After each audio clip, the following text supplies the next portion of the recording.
आज की क्लास में हम लोग बातचीत करेंगे क्लास 12 के सॉल्यूशन चैप्टर के बारे में। सॉल्यूशन का लेक्चर नंबर 6 हम डिस्कस कर रहे हैं। लेक्चर नंबर 6 में हमें आज डिस्कस करना है सॉल्युबिलिटी एंड हेनरी लॉ। हमारा टॉपिक है, दो टॉपिक या तीन टॉपिक मेनली हो चुके हैं। एक मेन टॉपिक में बात करें तो इंट्रोडक्शन का पार्ट कंप्लीट हुआ, फिर उसके बाद हमने क्लासिफिकेशन ऑफ सॉल्यूशन आपको पढ़ाया। फिर आगे के लेक्चर में कंसंट्रेशन ऑफ सॉल्यूशन के 3 लेक्चर अपलोड किए गए, जहां पर आपको हमने क्या क्या बताया था जरा सुनिएगा। पहले लेक्चर में मास परसेंट, वॉल्यूम परसेंट और mass by volume percent lecture 3 में बताया गया। लेक्चर 4 जो आपका था उसमें मोल कॉन्सेप्ट पढ़ाया गया। लेक्चर 5 में हमने मोलरिटी, मोलैलिटी और मोल फ्रैक्शन का जिक्र किया। आज की क्लास में हम आपसे डिस्कस करने जा रहे हैं क्या, मेन टॉपिक है सॉल्युबिलिटी। सॉल्युबिलिटी के बाद हम उसी टॉपिक के अंतर्गत डिस्कस करेंगे आपसे हेनरी लॉ क्या होता है। तो दोनों के दोनों कॉन्सेप्ट हम आपके साथ आज की क्लास में डिस्कस करेंगे। अब आते हैं सबसे पहले टॉपिक, यानी कि टॉपिक हमारा यह है कि सॉल्युबिलिटी होती क्या है। अगर एक छोटा सा सवाल हम आपसे डिस्कस करें कि व्हाट इज सॉल्युबिलिटी, तो क्लास 9th में सॉल्युबिलिटी के बारे में आपने एक बार पढ़ा था। क्या पढ़ा था आपने? क्लास 9th में सॉल्युबिलिटी के बारे में यह पढ़ा था कि the maximum amount of solute which can be dissolved in 100 gram of solvent. वो 100 से कोई मतलब नहीं है, आपको यह कहना है कि the maximum amount of solute which can be dissolved in a fix amount of solvent.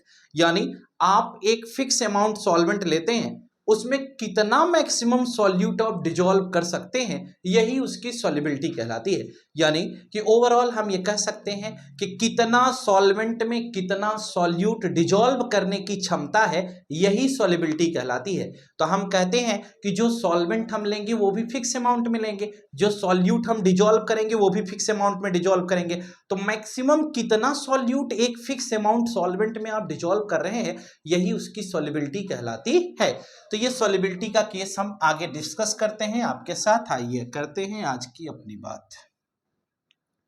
बिल्कुल बेहतरीन तरीके से समझना। अगर हमने कहा कि ये हमने एक बीकर ले लिया, ठीक है, इस बीकर में हम सबसे पहले क्या कंसीडर करते हैं? हमने कहा कि एक सॉल्वेंट लिया।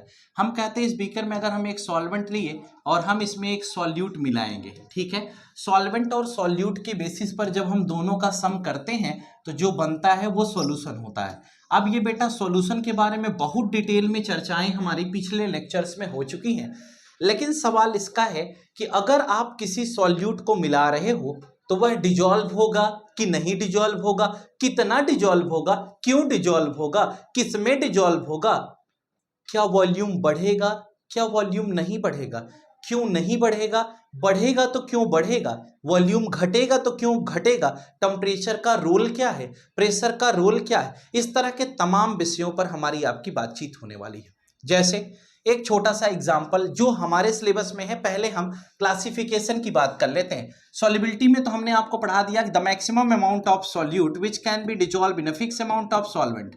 यानी कि हम क्या नोट करेंगे? The maximum amount of solute which can be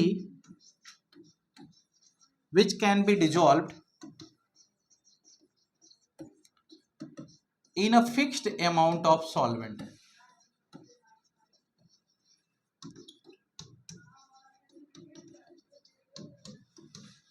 is known as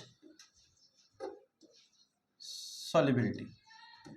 यानी आप एक फिक्स अमाउंट सॉल्वेंट में कितना अमाउंट सॉल्यूट का मिला सकते हैं, इसे हम सॉल्युबिलिटी कहते हैं। बचपन में हमको 100 ग्राम सॉल्वेंट की कहानी सिखाई जाती थी, तो घबराने का कोई विषय नहीं है, वो 100 ग्राम आप जानते हैं, समझते हैं, बस जानते रहिए। अब हम जो सॉल्युबिलिटी का फैक्टर यहां पर हमारे यहां सिलेबस में है, जरा उसको समझिएगा। यानी कि सेकंड टॉपिक हमारा इसमें ये बनता है बेटा, वो क्या बनता है? Classification of solubility. यानी कि सॉल्युबिलिटी को हम कैसे क्लासिफाई करें, यानी कि हमारे रिस्पेक्ट में जो सॉल्युबिलिटी का कॉन्सेप्ट है वो दो है। पहला है solubility of solid in liquid. पहला कॉन्सेप्ट क्या है कि solubility of solid in liquid, और दूसरा कॉन्सेप्ट जो हमारा है वो है कि solubility of gas in liquid. ये दो बातें हमें इसके अंतर्गत पढ़नी है। यानी कि अगर हम solubility of solid in liquid को डिफाइन करेंगे तो कैसे करेंगे, और solubility of gas in liquid को अगर हमें डिफाइन करना है तो कैसे पढ़ेंगे। यानी कि क्लासिफिकेशन ऑफ सॉल्युबिलिटी हमारा अगला टॉपिक है। इसके बाद हम पढ़ेंगे effect of temperature and pressure on solubility, उसके बाद हम पढ़ेंगे solubility in terms of Henry law, फिर हम पढ़ेंगे एप्लीकेशन ऑफ हेनरी लॉ। आज की क्लास में हमें इतनी बात करनी है। तो चलिए हम सबसे पहला कॉन्सेप्ट आपसे डिस्कस करते हैं। वो क्या है? वो ये है कि solubility of solid in liquid. इसको नोट कर लीजिएगा। हम पहले वाली हेडिंग को डिस्कस करेंगे जो हमारा टॉपिक है solubility of solid in liquid, यानी कि किसी भी सॉलिड को अगर लिक्विड में मिलाते हैं तो सॉल्युबिलिटी में क्या चेंजेस आते हैं, जरा समझिएगा। ये हमने एक ठो बीकर ले लिया। जितना देसी भाषा में हम आपको समझा रहे हैं उसी देसी भाषा में समझने का प्रयास करिएगा, कभी भूलेगी नहीं, ये श्योरिटी हम आपको दे सकते हैं। हमने कहा ये सॉल्वेंट है और ये हमारा क्या हो गया? ये हमारा सॉल्यूट हो गया। ये सॉल्वेंट है, ये हमारा सॉल्यूट हो गया। हम किसी सॉल्यूट को किसी सॉल्वेंट में मिला रहे हैं, हम कहते हैं जो सॉल्यूट है हमारा ये सॉलिड है और जो सॉल्वेंट है ये क्या है? लिक्विड है। यानी ओवरऑल हमने ये कहा कि किसी सॉलिड को हम किसी लिक्विड में मिला रहे हैं। अगर हम किसी सॉलिड को किसी लिक्विड में मिला रहे हैं तो हम आपको कैसे समझाएं, इस बात को जरा गौर करिएगा। अगर सॉलिड सब्सटेंस XYZ आपको कुछ भी दे दिया जाए, ठीक है, उसको आप किसी लिक्विड में मिलाएंगे तो चेंजेस क्या होंगे, यानी जो सॉल्यूशन बनेगा उस सॉल्यूशन में क्या फर्क पड़ने वाला है, सबसे पहले हम आपसे यही डिस्कस करेंगे। देखिए, सपोज करिए ये जो सॉल्यूट हमने लिया वो शुगर है और जो हमने यहां पर लिया वो हमारा वाटर है, यानी कि चीनी को हम पानी में मिला रहे हैं। हम पढ़ते हैं like dissolves like, unlike dissolves like. हम कहते हैं अनलाइक डिजॉल्व्स अनलाइक। हम कहते हैं कि पोलर पोलर में डिजॉल्व होता है और नॉन पोलर में डिजॉल्व होता है। अब आपके जहन में एक सवाल आता है कि सर पोलर क्या है, नॉन पोलर क्या है?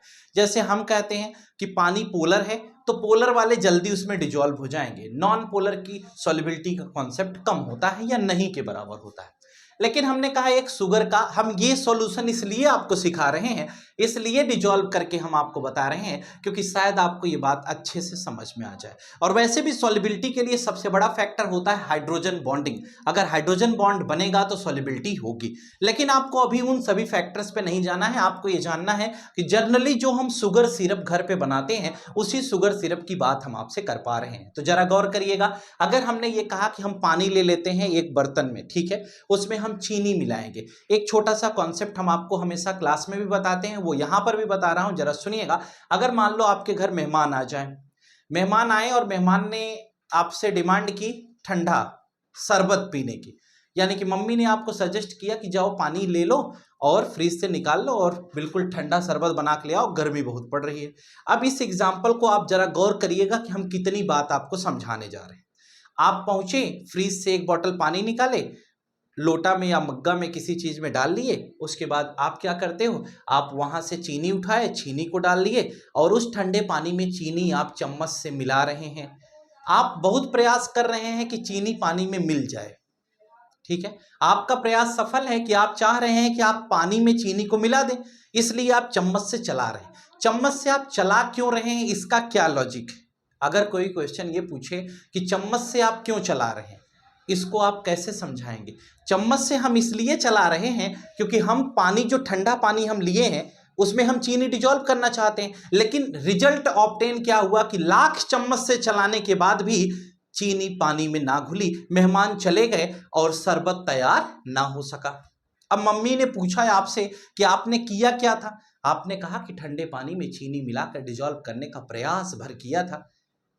तो मम्मी आपको समझाएं कि ठंडे पानी में चीनी डिजॉल्व होगी क्या?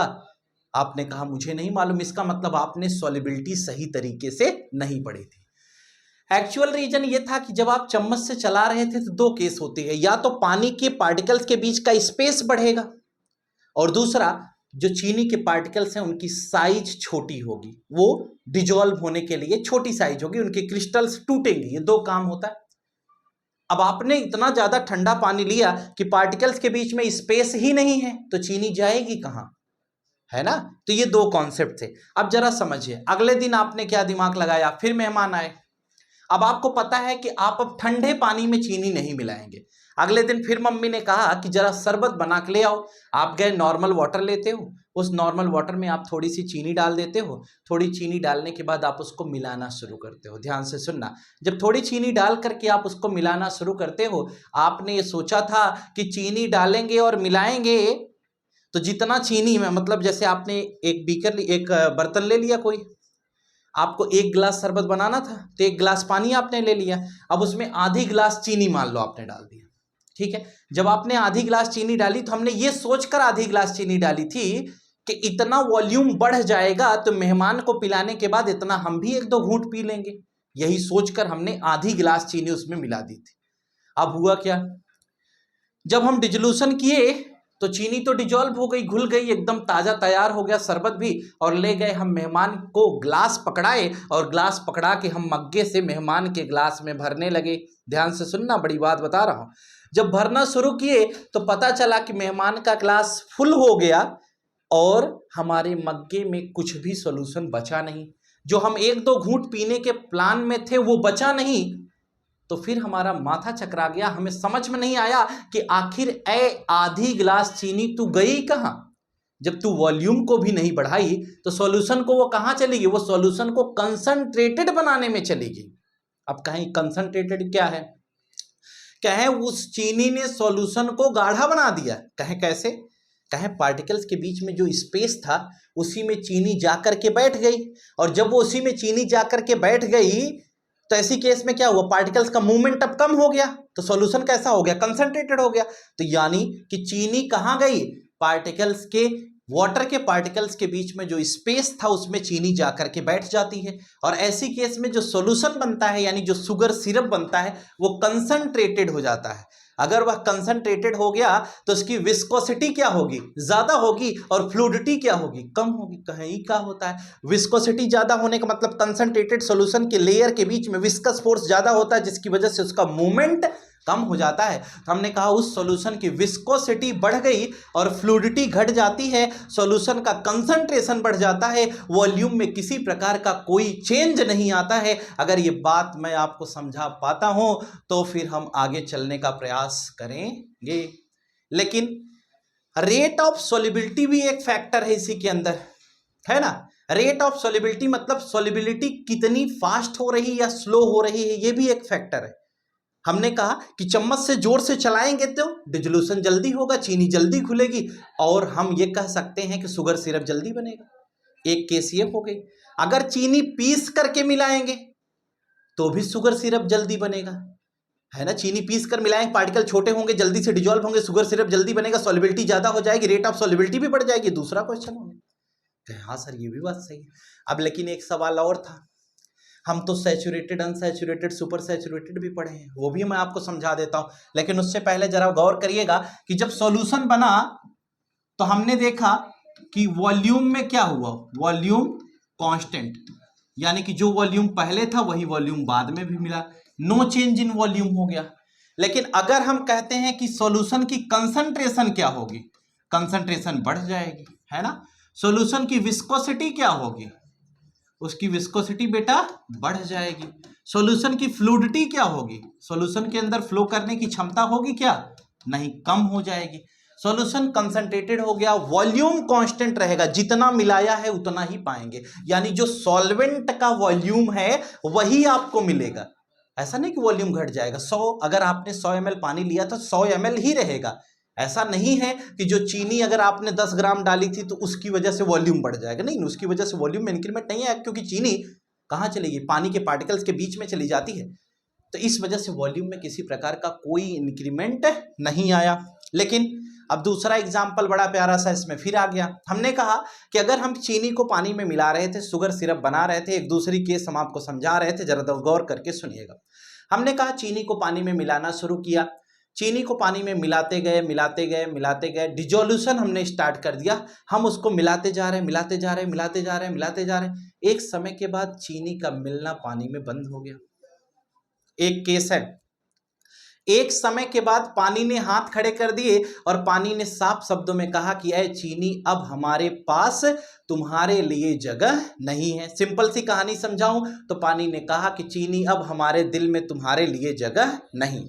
अब जरा समझना हमने कहा कि हम अगर डिजोल्यूशन कर रहे थे तो हम ऐसे बनाए, ये पानी का पार्टिकल है दोनों, और ये चीनी का क्रिस्टल जो ऊपर से आ रहा है, ठीक है, ये चीनी हो गई, ये दोनों पानी है। अब जब स्पेस खत्म हो गया, स्पेस खत्म होने का मतलब कि जो शुगर के पार्टिकल इसमें आकर ऐड हो रहे हैं, इनके एडिशन की वजह से पानी बिल्कुल क्या हो गया, कंसंट्रेटेड सॉल्यूशन बना लिया। अब शुगर सिरप चाशनी बन चुकी है, चल ही नहीं पा रही। अब सुनना, ऐसी केस में क्या हो जाएगा, ऐसी केस में सॉल्यूशन बिल्कुल गाढ़ा हो चुका है। चीनी ने साफ मना कर, पानी ने साफ मना कर दिया कि अब फर्दर किसी चीनी को हम ऐड नहीं कर सकते। ये हुआ, ठीक है, नहीं कर सकते, कोई बात नहीं। अब चीनी ने क्या कहा, जो शुगर यहां पर अभी डिजॉल्व होने की इच्छा रखती है, ठीक है, ये यही कहानी है। आप देखो, वाटर ने कहा कि आओ चीनी हम तुम्हें डिजॉल्व कर लेते हैं, लेकिन इसकी भी तो कुछ हदें हैं, लिमिटेशन है ना, उससे ज्यादा थोड़ा ना डिजॉल्व करेगा। लेकिन अगर कोई हमारे लिए कुछ करता है तो हम पूरा जी जान लगा, हम एकदम निश्चिंत हो जाते हैं कि अब वो हमारे लिए सब कुछ करेंगे। उनकी भी एक लिमिटेशन है, एक समय के बाद वो हमारे लिए नहीं करेंगे, ये भी आप जान लीजिए। इसीलिए मैं बार बार समझाता हूं कि पेरेंट्स भी आपके इसी वाटर मॉलिक्यूल के समान हैं। वो कैसे, अभी तो आपको डिजॉल्व कर ले रहे हैं, हर तरीके से आपको समझ रहे हैं, लेकिन एक समय के बाद आप हो जाएंगे शुगर पार्टिकल और वो आपको डिजॉल्व नहीं कर पाएंगे। वो साफ मना कर देंगे कि अब कोई एडिशन नहीं होगा। तो वही कहानी यहां भी है, फर्दर शुगर डिजॉल्व होना चाहिए, ऐड होना चाहिए, लेकिन शुगर को पानी ने मना कर दिया कि अब हम तुम्हें डिजॉल्व नहीं कर पाएंगे। फिर शुगर कही कि अब तक तो तुम चीनी को डिजॉल्व कर लेते थे, हमारे नंबर पे तुम्हें डिजोल्यूशन में क्या प्रॉब्लम हो गई। तो चीनी ने जवाब दिया, क्या जवाब देती है चीनी, पानी ने कहा, पानी ने चीनी से कहा कि अब हम तुम्हें डिजॉल्व इसलिए नहीं कर पाते क्योंकि अब तक हमारे दिल में तुम्हारे लिए जगह थी, लेकिन अब भर गई है, तुम्हारे जैसे तमाम लोग आ गए, तुम पहले क्यों नहीं आई। कहे हमारे ही तो लोग तुम्हारे अंदर पहले भी हैं, कहें कि हमको डिजॉल्व करो, ये जिद पे आ गई। चीनी ने कहा हम फांसी लगा लेंगे। तो पानी ने कहा कि तुम फांसी न लगाओ, तुम्हारे औकात हो तो हमारे अंदर डिजॉल्व होकर दिखाओ। तो चीनी ने कहा कि तुम अगर औकात की बात कर दियो तो हम डिजॉल्व होकर दिखाएंगे। ये चीनी चली गई किसके पास, हीट के पास, और उसने हीट का हाथ पकड़ के ले आया और पानी को हीट कराया। चीनी ने कहा कि अब इनको हीट करो। जब पानी को हम हीट करना शुरू किए तो उस केस में क्या हुआ, फिर पानी की मजबूरी हो गई, मॉलिक्यूल्स के बीच में स्पेस बढ़ाना पड़ गया, पार्टिकल पानी को अपने चलाना पड़ गया, यानी कि पानी अपने पार्टिकल्स को धीरे धीरे मूव करना शुरू किया। ऐसे केस में चीनी को इसके जगह में आना पड़ गया। फिर शुगर थोड़ा थोड़ा डिजॉल्व होना शुरू हो गई। फिर शुगर एटीट्यूड दिखाती हुई चीनी को क्या कहती है, कहती है देखो मैंने कहा था, तुम मेरी औकात की बात कर रहे थे, मैं तो डिजॉल्व तुम्हारे ही अंदर होके रहूंगी। लेकिन शुगर ने क्या किया, शुगर को यह चाहिए था कि बाद में मना कर देती कि अब हीट मत करना, लेकिन कुछ वक्त के बाद शुगर अब डिजॉल्व नहीं हो सकती।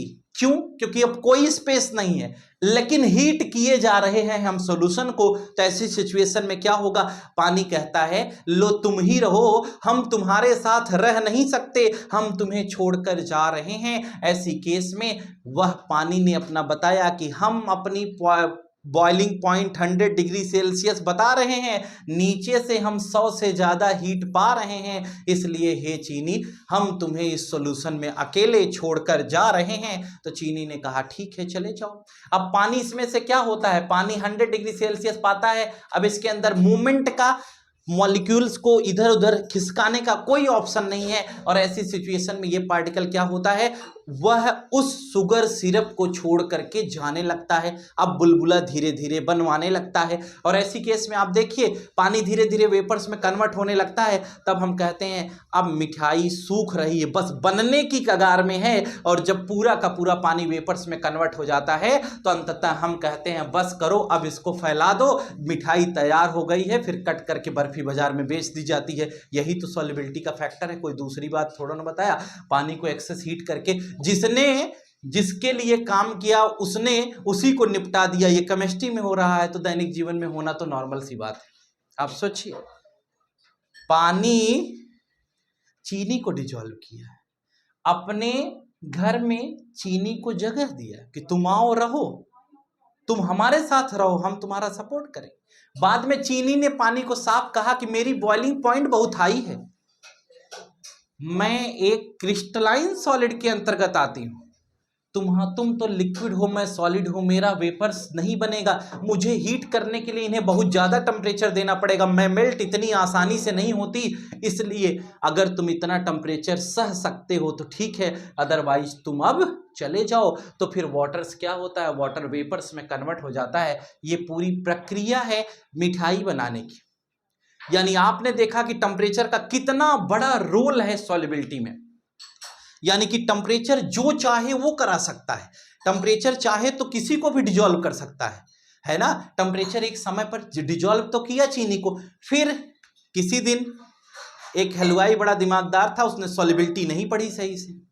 जब पूरा पानी वेपर्स में कन्वर्ट होने लगा, जब पानी वेपर्स में कन्वर्ट होने लगा, एक समय के बाद फिर इसने कहा कि अब मैं स्वयं चला जाऊंगा, अब चीनी को मत मिलाओ। हलवाई कहा नहीं, दाम बढ़ाना है मिठाई का। उठाया 2 किलो चीनी और डाल दिया, पेड़ा खसखसाने लगता है, तो पेड़े में कड़क कड़क चीनी की आवाज आने लगती है, क्योंकि फर्दर जो 2 किलो चीनी मिलाई गई वह डिजॉल्व नहीं हुई। इसका मतलब वह चीनी आपकी वैसे उसके क्रिस्टल्स मिठाई में बने रहते हैं, वह मिक्स नहीं हो पाते कभी मिठाई के साथ, इसीलिए उस मिठाई का रेट सस्ता हो जाता है। ये पूरा सॉल्युबिलिटी का कॉन्सेप्ट है जो आपको समझा रहा, यानी कि हम सॉल्युबिलिटी पढ़ के एक अच्छे हलवाई भी बन सकते हैं।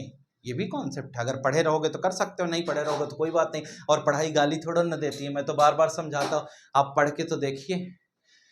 ये पूरा का पूरा प्रोसेस क्या था, ये पूरा का पूरा प्रोसेस था हम किस प्रकार से किसी भी सॉलिड मटेरियल को किसी लिक्विड में डिसॉल्व करते हैं। उम्मीदन आपको ये बात समझ में आ जानी चाहिए। अगर ये बात आपको अच्छी लगी हो, समझ में आ गई हो, तो हम इसके आगे चलेंगे और हम ये पढ़ेंगे effect of temperature and pressure on solubility of solid in liquid solution. Effect of temperature and pressure on solubility of solid in liquid solution। Short में लिखा हूं, समझने का प्रयास करिएगा। solubility of solid in liquid solution, यानी किसी solid को अगर लिक्विड में डिजॉल्व करते हो तो टेम्परेचर का क्या इफेक्ट होगा और प्रेशर का क्या इफेक्ट होगा। बेटा इस केस में सबसे पहली बात तो आपको ये ध्यान रखनी है कि टेम्परेचर की पूरी कहानी इतनी देर से बताया, तब उसमें दोबारा बताने की कोई ज़रूरत नहीं है। यानी कि हम ये कह सकते हैं कि टेम्परेचर क्या होता है, सॉल्युबिलिटी के डायरेक्टली प्रोपोर्शनल होता है। यानी कि टेम्परेचर अगर बढ़ा देंगे तो सॉल्युबिलिटी क्या हो जाएगी, बढ़ जाएगी। यानी कि ओवरऑल हम ये कह सकते हैं कि temperature is directly proportional to the solubility. दूसरा कॉन्सेप्ट ये आया कि प्रेशर की बात में क्या होगा। अगर हम प्रेशर का कॉन्सेप्ट पढ़ें तो नो इफेक्ट ऑफ प्रेशर, यानी कि सॉल्युबिलिटी के केस में प्रेशर का कोई कॉन्सेप्ट नहीं है। यानी प्रेशर दे करके अगर आप सोचें कि हम सॉल्युबिलिटी करा लेंगे, डिसोल्यूशन करा लेंगे, तो ऐसा पॉसिबल नहीं। ठीक है, कुछ लोगों के दिमाग में ये लगता है कि प्रेशर जब हम जोर से पिस्टनवा से ऊपर लगाएंगे तो सॉलिड का पार्टिकल टूट जाएगा। प्रेशर लगाओगे पहले लिक्विड में लगेगा, लिक्विड सॉलिड पे लगाएगा, हो सकता है सॉलिड टूटने से पहले तुम्हारा डब्बो ही टूट जाए जिसमें सॉल्यूशन करा रहे हो, तो सॉल्यूशन क्या होगा, खाक। तो इसलिए कभी भी प्रेशर इस तरह का हम नहीं अप्लाई करेंगे, यानी प्रेशर का कोई कॉन्सेप्ट हमारे यहाँ नहीं है। हमें यह मालूम होना चाहिए कि सॉल्युबिलिटी हमेशा हमेशा टेम्परेचर के डायरेक्टली प्रोपोर्शनल होती है, वो भी किस केस की सॉल्युबिलिटी, यानी कि solubility of solid in liquid solution is directly proportional to temperature. चलो अब हम इसके और आगे चलते हैं और अगली बात हमारी क्या होगी, जरा उस पर गौर करिएगा।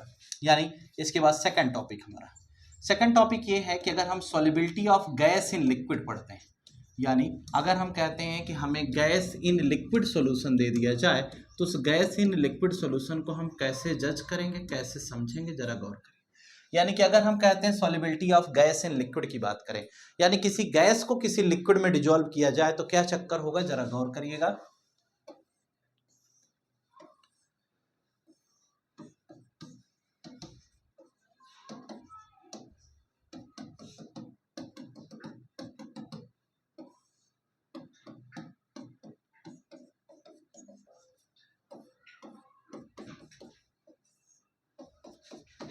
हमने कहा ये पिस्टन ले लिया है और गैस को हम लिक्विड में मिलाना चाह रहे हैं। अब बहुत सारे लोगों को लगता है कि लिक्विड में गैस कैसे मिलेगी, है ना। जैसे एक ठो मग्गा ले लो, एक बाल्टी पानी भर लो, मग्गा उल्टा करके रखो और दबाओ, तो क्या होता है, वो गैस पूरा मग्गे के साथ अंदर जाएगी और बार बार मग्गा सोचता है अंदर से उलट जाए, यही तो होता है ना।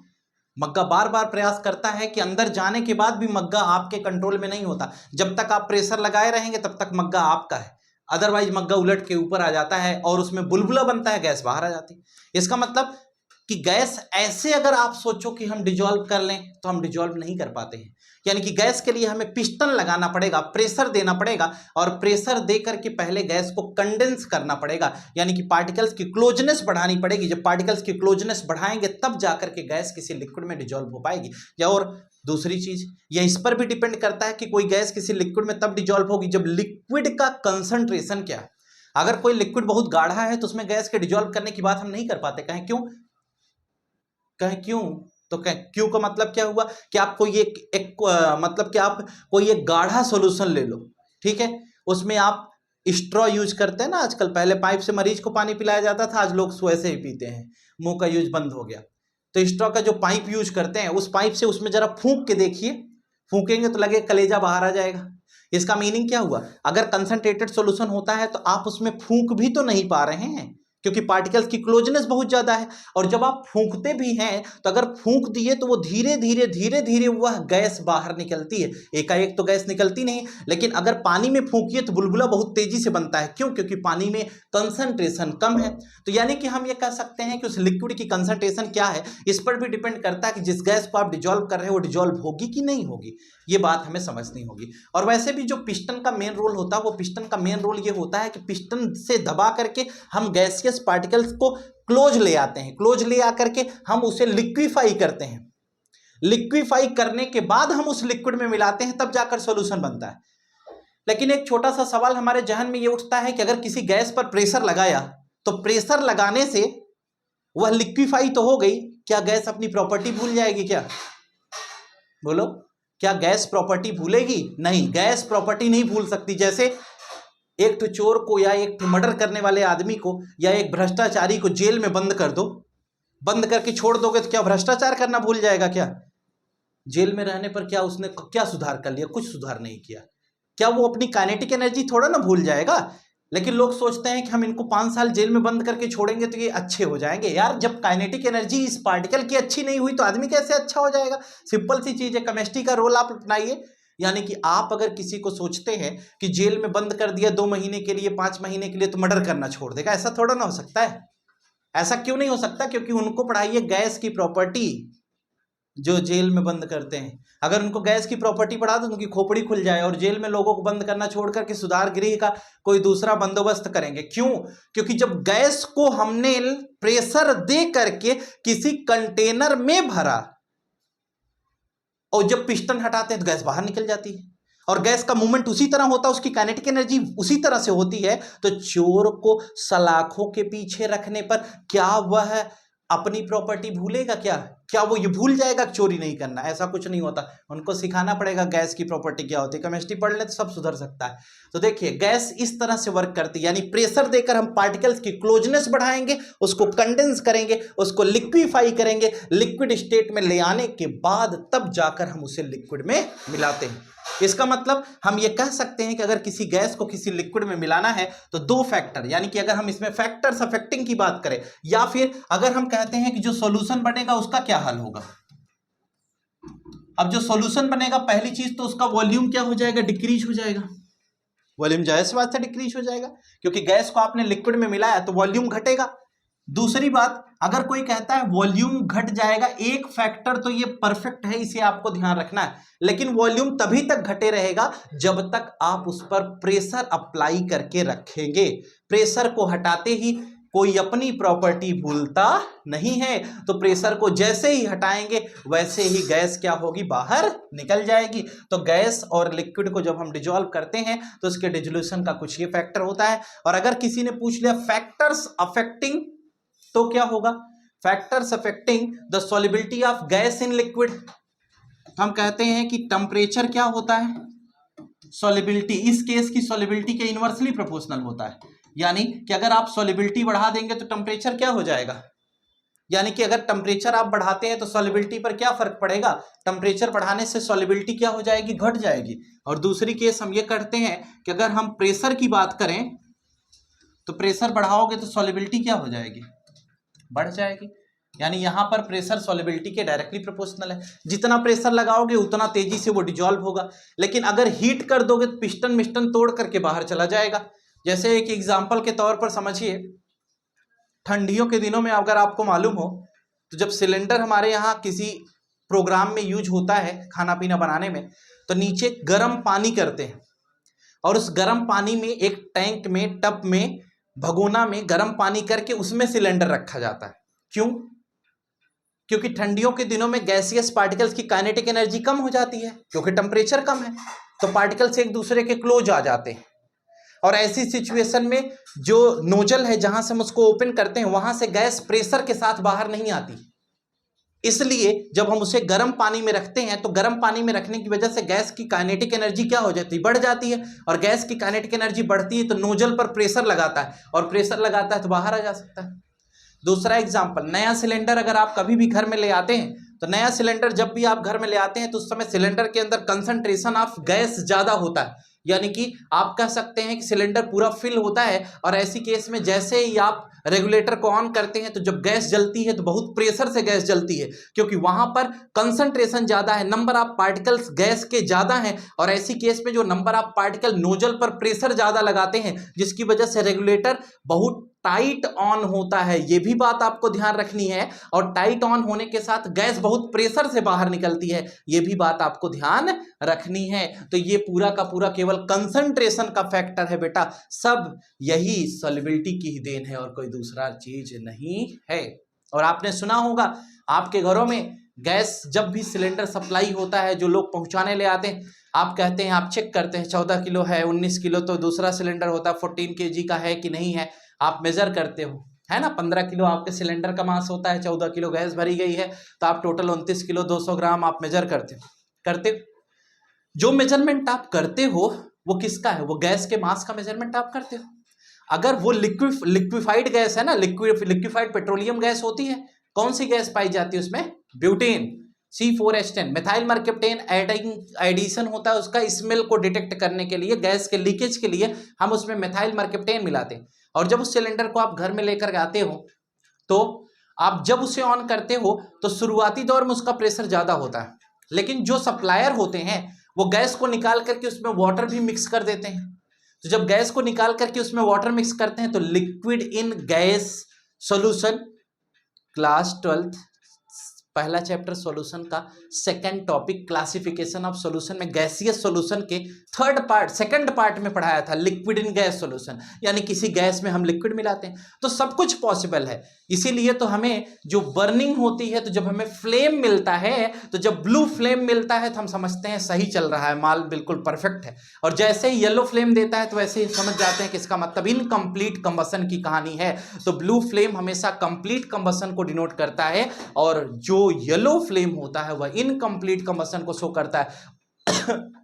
और दूसरी चीज, वैसे भी जब गैस की अंतिम कहानी पहुंच जाती है, तो जब गैस खत्म होने वाली होती है तो वो भी सिग्नल देती है, क्या? येलो फ्लेम से सिग्नल देती है कि अब हम जाने वाले हैं, थोड़े ही दिन में निपट जाने वाले हैं, अपने सिलेंडर की व्यवस्था कर लीजिए।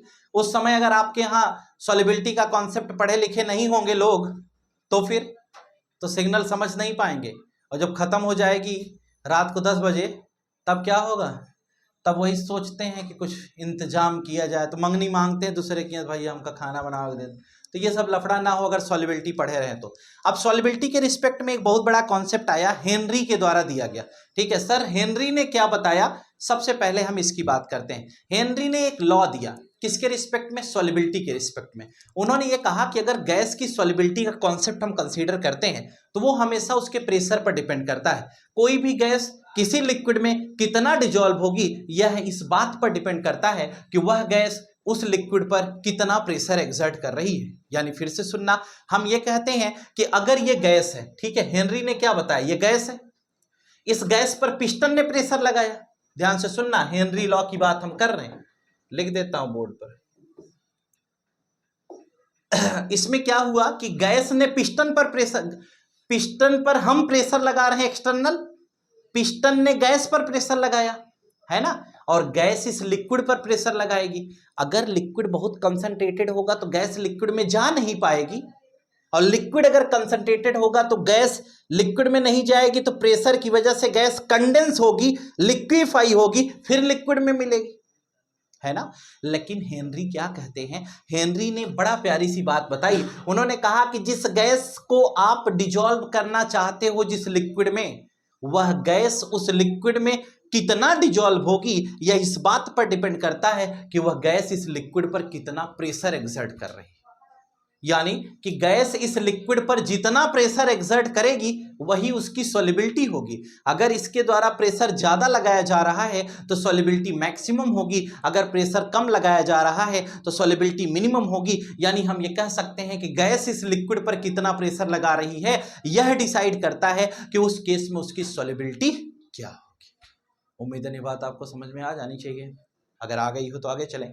अगली बात, हेनरी ने एक बात और कही। ये तो कहा उन्होंने सॉल्युबिलिटी के रिस्पेक्ट में ये बात बताई, और सर हेनरी ने ये बताया कि अगर कोई गैस किसी लिक्विड पर प्रेशर लगा रही है तो वह गैस का जो प्रेशर है वह गैस के मोल फ्रैक्शन के डायरेक्टली प्रोपोर्शनल होता है। यानी कि हम ये कह सकते हैं कि partial pressure of gaseous molecules, partial pressure क्या होता है, इंडिविजुअल प्रेशर। और डाल्टन ने क्या बताया था, डाल्टन ने यह कहा था कि एक एक गैस जितना प्रेशर लगा रही है उसका सम कर देंगे